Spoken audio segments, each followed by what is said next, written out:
An Airbus A330 cruising high above the Atlantic Ocean is in trouble. With fuel rapidly escaping the aircraft, the pilots desperately look for an airfield to land at. As the engines run out of fuel, the plane begins a treacherous glide towards the ocean. How did this modern marvel simply run out of fuel? And could other A330s be at stake? This is Air Transat 236.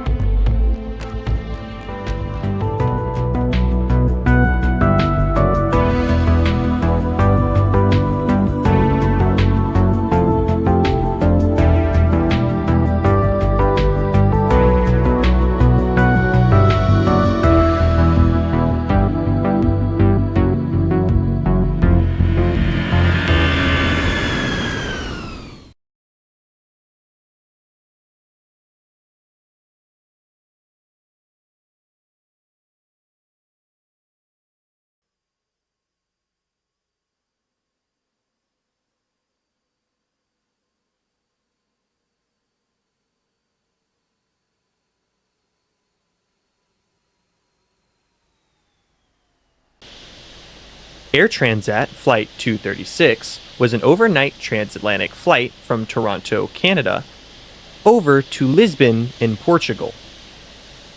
The flight tonight was being operated by an Airbus A330-243 with registration Charlie, Golf, India, Tango, Sierra.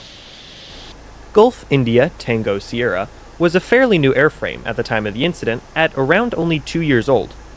The aircraft was in otherwise perfect condition, other than an engine change to the right-hand engine around a week prior. This change came after the maintenance crews discovered metal contaminants in the oil lines. After the engine was changed, the plane would resume regular service. Because the flight was only around 7.5 hours long, only 2 pilots were required for the flight. The captain and pilot flying was 48-year-old Robert Pichet. Robert was an extremely experienced pilot with around 16,800 flight hours under his belt, with just under 800 of them on the A330. The first officer and pilot monitoring was 28-year-old Dirk de Jager. Dirk had around 4,800 flight hours in total, with 386 of those on the A330. Also on board were 11 flight attendants and 293 passengers, totaling out to 306 occupants on board. After the ground crew had finished loading the fuel, the aircraft had around 46.9 thousand pounds of fuel on board, more than plenty to make it to Lisbon. However, as it turns out, this number would drastically change the further out into the ocean the flight would get. At around 12:52 a.m., now Friday, August 24th, Air Transat Flight 236 departed Toronto, inbound for Lisbon, Portugal.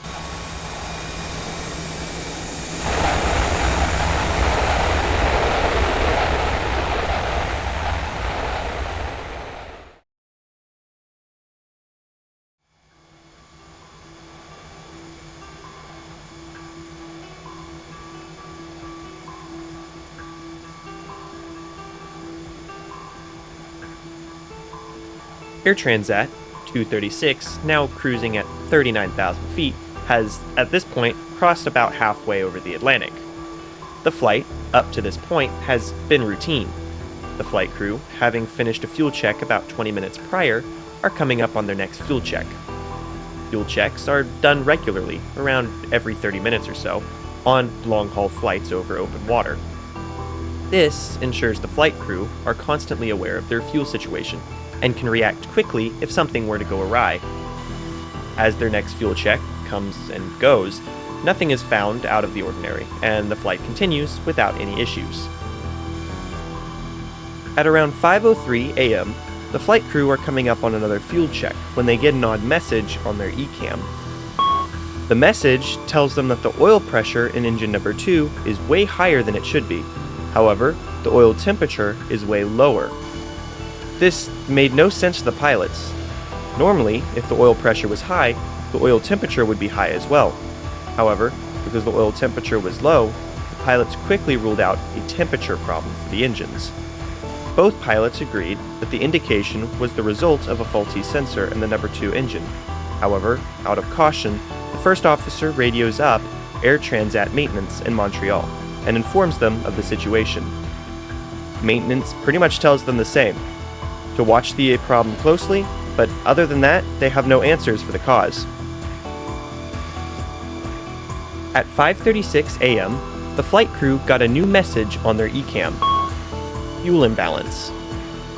The aircraft had detected that the right main tank was now around 3 tons lighter than the left main tank. This meant that, somehow, either the right engine was burning through way more fuel than it was supposed to, or the plane had a massive fuel leak.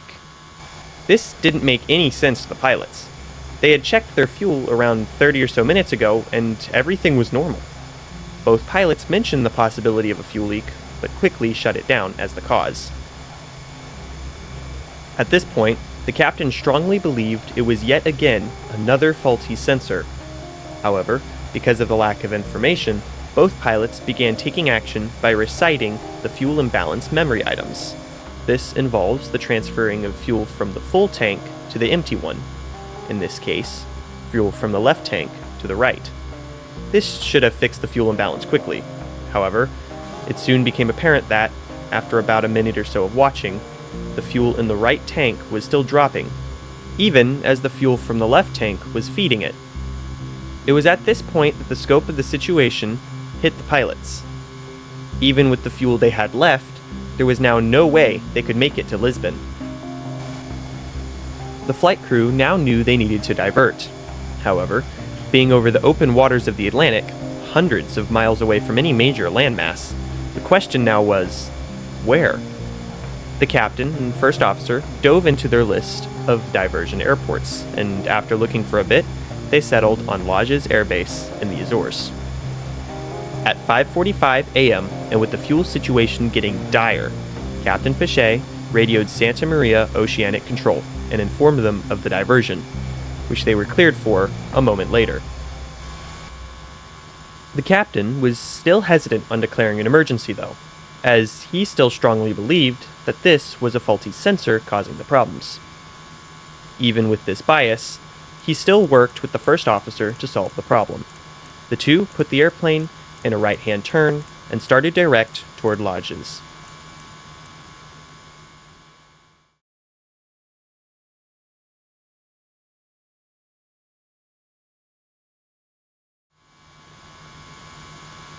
At 5:54 a.m., Captain Pichet and First Officer Dieger started to believe that the problem might be in the left-hand tank. Both pilots started to think that maybe the left tank pumps weren't feeding properly and that the right tank was having to compensate by draining more fuel.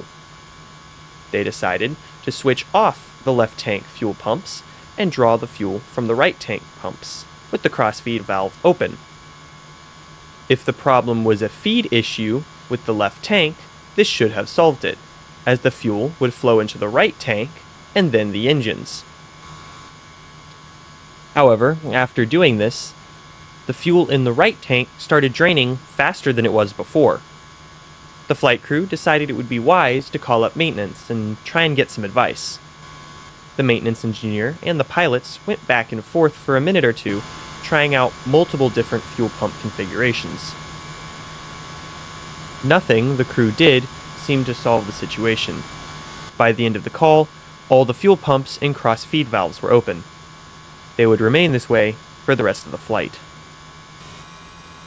The pilots, now out of options, nervously watch as their fuel gets lower and lower, desperately hoping that the fuel indications that they're seeing do not represent what's actually in the tank. At 6:13 a.m., their fuel indication in the right tank finally reaches zero, and for a few moments, nothing happens. Just as the flight crew think it's all over, the right-hand engine sputters, then flames out. Santa Maria Control, Mayday, Air Transat 236, declaring a fuel emergency. We've lost our right-hand engine, and we're requesting descent. The flight crew, at this point, are now fully aware of their situation and know that on only one engine, the aircraft would not maintain altitude. The pilots begin a descent to the altitude of 33,000 feet, and at the same time, start to calculate how much fuel is in the aircraft. The number they came up with was about 1 ton of fuel, not nearly enough to make it to Lajes. Captain Pache would have to glide the aircraft the rest of the way. At 6:26 a.m., the left tank ran out of fuel. At just around the same time, the left-hand engine flamed out.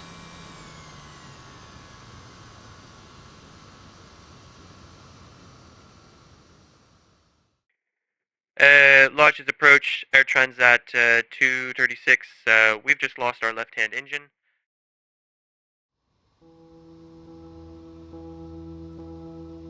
Flight 236, now gliding at 32,000 feet, is still 60 miles from Lajes airbase.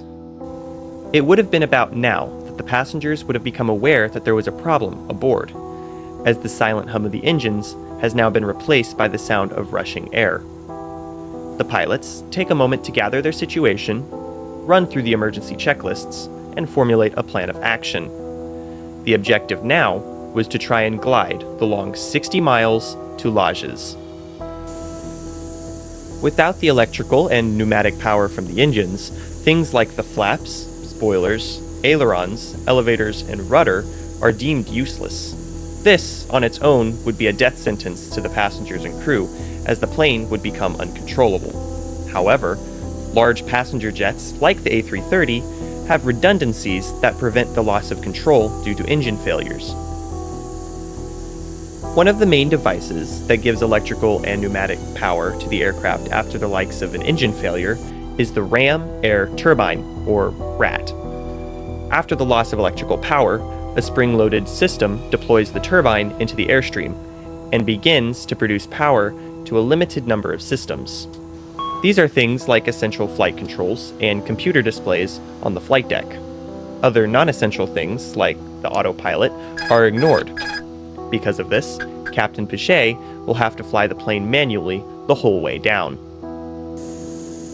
With the captain preoccupied with flying the aircraft, the first officer starts to calculate if it's even possible to glide all the way to Lajes. After a moment of some of the fastest calculations he has ever performed, he deems that, with the right glide ratio, it should be possible.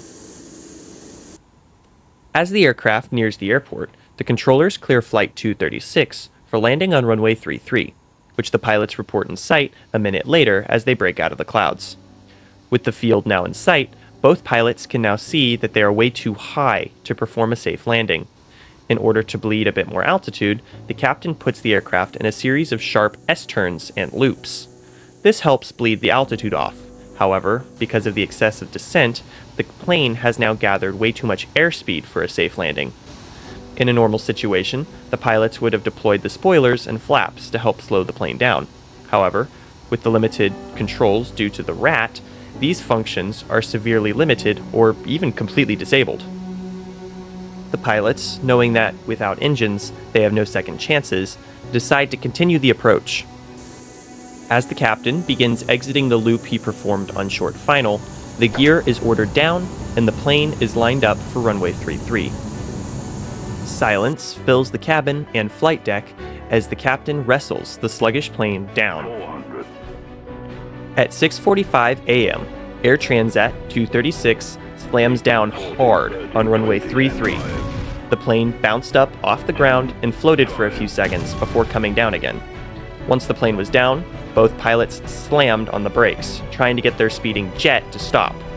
This force on the tires mixed with the hard landing causes all of the tires on the main gear to explode and shred apart. After what was probably the longest 35 to 40 seconds of the flight crew's lives, the A330 finally comes to a stop, just 2,400 feet from the end of runway 33.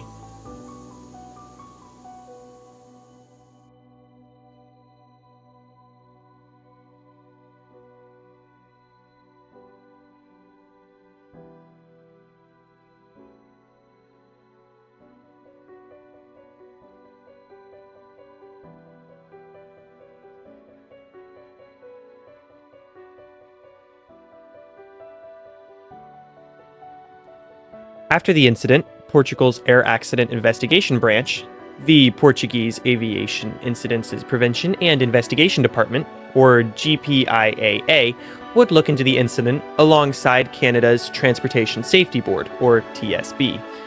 And after a lengthy 3-year investigation, a final report was finally published.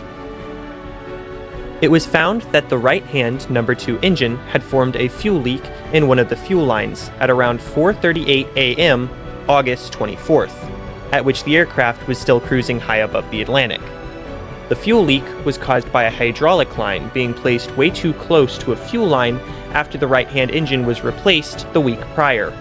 The two lines abraded against each other until the fuel line finally broke. This caused cold fuel to enter into an oil cavity in the engine before spilling out the back end. This increase of fluid is why the aircraft had warned of the low temperature and high pressure in the oil line in engine number 2. The report also puts emphasis on the pilot's poor decisions by enacting the fuel imbalance checklist by memory items alone, and not pulling out the actual checklist, as it advises not to open the crossfeed valve in case of a suspected fuel leak. Had the flight crew not opened the crossfeed valve, the plane very well might have made it to Lajes with fuel still in the left tank and the left engine still running. This incident hammers home the importance of following procedures in stressful situations, as it can mean the difference between life and death, not just for yourself, but for anybody who might be on board.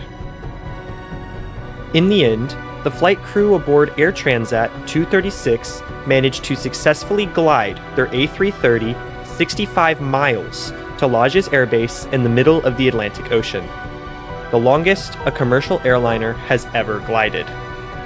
A record that Flight 236 still holds today.